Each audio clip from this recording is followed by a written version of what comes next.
date palms, would they survive in 29 palms? Very well. Yeah, very well.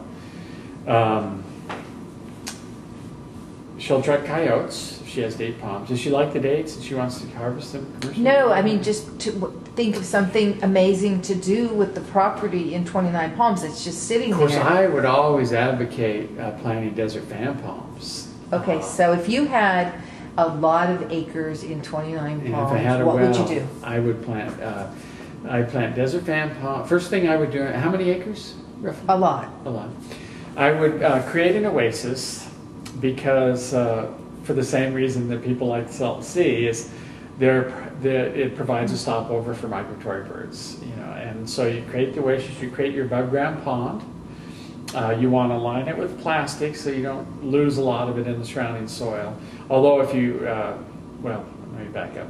So you put in your pond, you first line it with plastic initially, and then you plant your desert fan palms and cottonwood trees, Fremont cottonwood trees. I think I have a picture somewhere in here. God, maybe I didn't. Well, anyway, Fremont cottonwood trees, and then you have your mixed oasis. You're going to attract a lot of birds, a lot of owls, great horned owls in particular. In fact, I had this great picture of a great horned owl on a palm oasis, and I didn't have the time to put it in this book. It's in. I wrote a new book called Wildlife Southwest Deserts that has that picture in it. But in any case, then after your pond's established, don't worry about relining the pond. Because what will happen is the cottonwoods and palms will put their roots underneath the palm, and then you'll have to actually cut through the roots to keep the pond, so you have some standing water. But then just keep the pond filled, and that will provide all the water that the cottonwoods and fan palms need. And then you're creating an environment that will be heavily utilized by native wildlife species. And you'll compensate, in 29 palms, you'll compensate for the fact that the oasis in the park, at the Oasis of Mara there, right at the headquarters of Joshua Tree National Park, which has been declining now because they put wells in upstream of the fault, and they're intercepting groundwater before it gets to the oasis now, so they're slowly starting to lose their oasis. And so you'll be helping to replace an oasis that has been lost as a result of groundwater pumping. That's what I would do. And I planted my Fremont cottonwood out here already, and we have palms. I haven't quite organized as well because I'm in a homeowners association. I'm somewhat limited on what I can do. But that's what I would do. But now, that's if there's water in the property, right? Yeah. If she has a well, if there's a natural supply of water. Well, if she's in 29 palms, there is groundwater probably there. Now, she's pumping out groundwater. We've talked about this. Which is, but if you, in my view, if you're making the water available to wildlife, that's the value of groundwater for the natural ecosystem anyway, is that it's available to wildlife.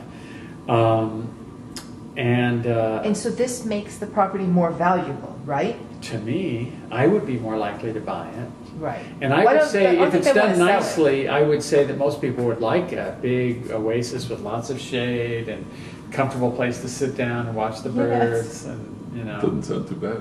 Yeah, the date palms. The reason I wouldn't recommend date palms, this is not the end of the world if she plants a date palm, but the reason I don't recommend it is that the date palm is wind pollinated, not insect pollinated, and you want to provide a palm that is insect pollinated so that you can help maintain those pollinators that are important to palms and other natural native plants. The date palm doesn't provide pollen that's useful to wildlife in the region because it's wind pollinated. The other problem with date palms is that, let's see, they don't have skirts that adhere to the trunk throughout the life, and those skirts are used by bats and by nesting birds as nesting sites. And so by having the fan palm there with its petticoat, the leaves adhering to the trunk down to the bottom of the ground, you're providing important nesting sites for birds and bats, native birds and bats, not bats that carry rabies or anything like that. The date palm doesn't provide that. The date palm is more sterile, in other words, in terms of the environment, with the sole exception of the dates that the coyotes like. But there are other, if you want coyotes around your property, there are a lot of other things you can do to get them to come there. Actually, you don't need to do anything and they'll still be there. So that's what I would recommend. And God, there's some beautiful ones. There's a place called the 29 Palms Inn. Mm-hmm. We love that place. Yeah, and they have a lot of nice palms there, and I believe they have cottonwoods. I haven't been there in a few years, but my recollection is they had some. I don't know that they do as nice a job as you could do with them, but it just gives you an idea of what it could look like. And our plan is to do that out here someday. We have Mexican fan palms, not desert fan palms right now.